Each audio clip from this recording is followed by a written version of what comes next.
defining for myself what I wanted to do with my life. As over and over, I just kept on finding myself directed towards furthering my passion for healthy food. It was, well, what sorts of foods sustain health, not just to taste good and not just to fill the belly, but smell good, taste good in the body, and nourish the senses, and do it without having to cost an arm and a leg, and what sorts of foods do that. So that's been my guiding query, and I've refined that over time, and ran the gamut of learning vegetarian food and vegan food, and the unifying principle for me has always been whole foods, natural foods, so minimally processed, no white sugar. No, if you take out white sugar, white flour, hydrogenated fats, all these bad things, no matter which diet you're following, those things are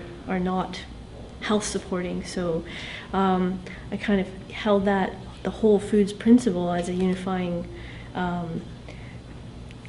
practice for myself. What I found through the inquiry for myself was there were certain foods that had me feeling really healthy and good, and other foods that kind of didn't. So the unifying principle was the whole foods angle, that they have more nutrition, local, seasonal foods.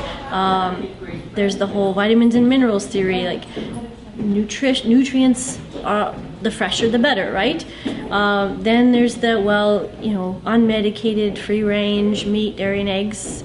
And organic. Those are your guarantees or your assurances that the maximum nutrition is in the food. So if I said to myself, well, what if I only use these ingredients? What if I only use, whole food sweeteners? I only use whole grain flours, not just wheat, but spelt and kamut, and what about whole grains and quinoa? It's a complete protein. It's so delicious. Bringing that to people through a personal chef service, where no exceptions are made for cutting corners, for cheaper quality, lesser quality ingredients, where you're only using non-irradiated herbs and spices, local, whenever possible, as much as possible, and just screening, because I have those values for myself. So I'm screening when I'm out there searching out ingredients. What would I want this on my table? Then I will bring that to my clients in catering as well.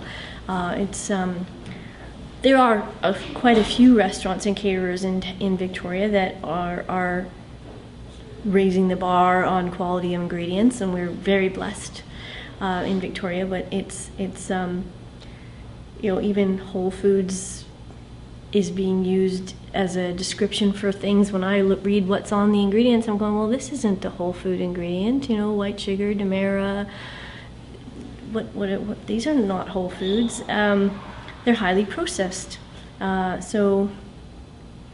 over time developed menus, increased community awareness, built a gorgeous website I'm very proud of, and getting asked, as more people recognize what I'm doing, and the demand is going up. It's a unique angle. It's a unique product that I'm developing. And I've branched out too to not only do I teach it, not only do I teach seasonal whole foods cooking classes at Thrifties, but I also do private cooking lessons for people who want one-on-one attention and really want to learn how to use these specific ingredients, and they really want to learn these specific recipes. Then I can cater, customize a private cooking lesson to them specifically, what they're wanting to learn.